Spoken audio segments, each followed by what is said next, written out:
Hi Alex, how are you doing? Hi Eva, I'm doing great. I've come here today to discuss about a very relevant issue that many of the students at the ICDD, but also other students are facing, and this is how to write a grant-winning PhD proposal.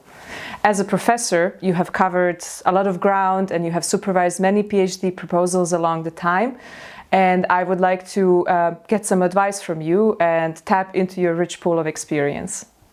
Well, Alex, I'm glad to share my experience, but I have to say that I'm a natural scientist, so some of the advices I may be giving are not fully applicable to the social and political scientist students. And for these, I recommend that they look into videos that directly address these political or social sciences PhD proposals. Okay, that's well noted. Okay, so let me start. The first step in putting together a successful research proposal is the identification of your research topic or the area of research.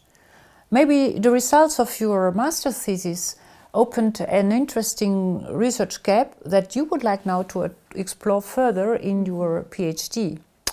Or perhaps you are interested in contributing to an ongoing political or societal debate.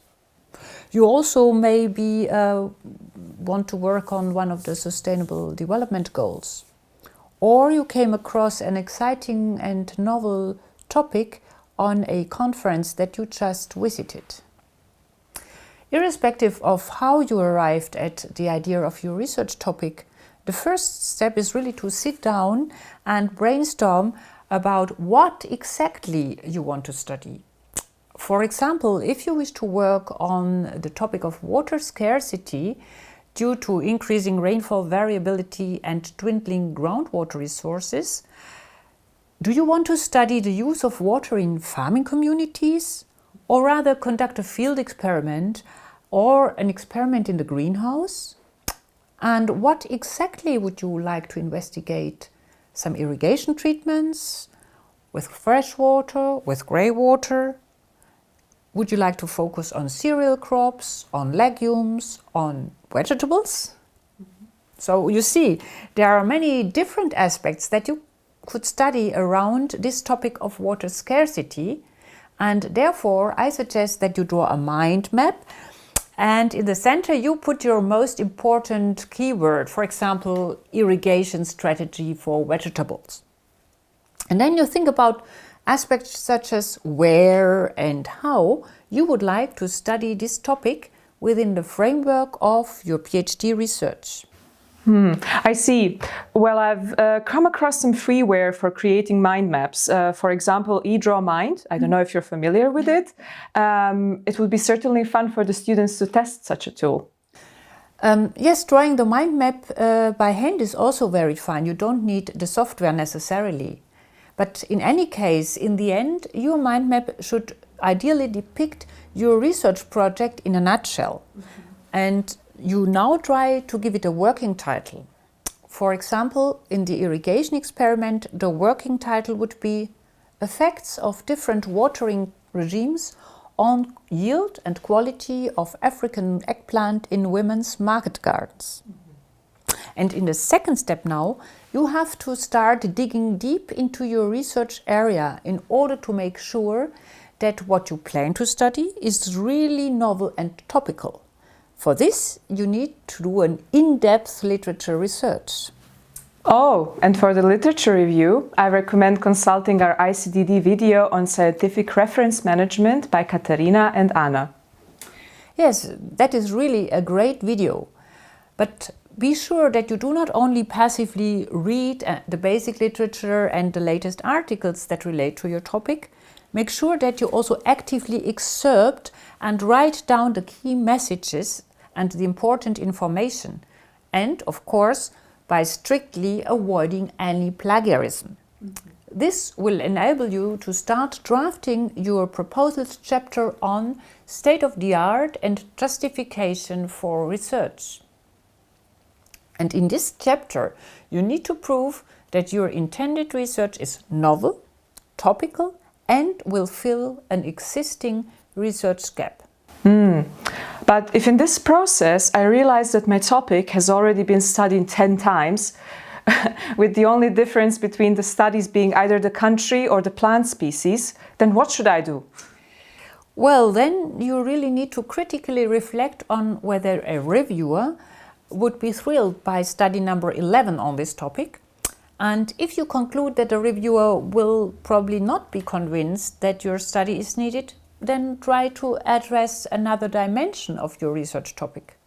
Try to formulate 2 or 3 research questions that address aspects which in the previous studies have not been addressed, have been overlooked, or not being considered relevant.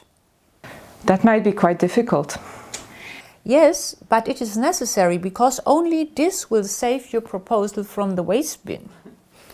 In the end of this very important step of the proposal writing process, you have to compile about 4 to 5 pages long text on the scientific background and the state of current knowledge that is related to your research topic, and clearly spell out why your research is novel and is needed. Otherwise, you won't win a grant. And once you have come to that stage where you say, oh, yes, my research is needed, then you have to formulate the overarching aim of your PhD thesis. And related to this aim, about 2, but maximum 5 scientific questions which your research proposal will address in order to achieve the aim. So there is the aim, and there's the questions that relate to the aim, and answering the questions with research will help you to reach the aim.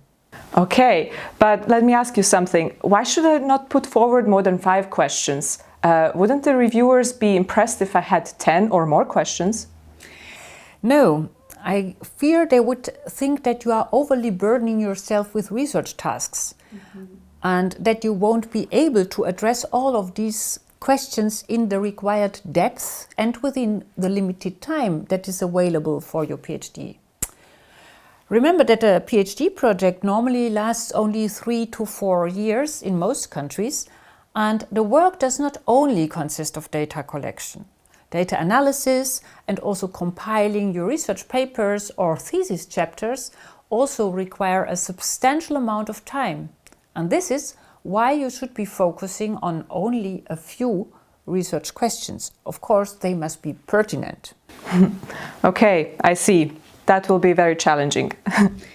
Yes, but there is more challenge ahead because depending on the discipline, and especially in our natural sciences, you may also need to formulate research hypotheses. And these are statements that will be verified or falsified through your research. And make sure that these hypotheses are not trivial. An example for a trivial hypothesis would be: owning a medium-sized dog is more expensive than owning a cat. This is very trivial, because a medium-sized dog needs more food than a cat. And in many countries you also have to pay taxes for owning a dog, but not for owning a cat. But the same sentence would take a very different turn and be classified as a true hypothesis if you said economically well-off persons are more likely to own a medium-sized dog than people earning minimum wage. That's a great point, Eva. So let me just wrap it up. Now we've covered the sections state of the art and justification for research, the research aim, research questions, and research hypothesis.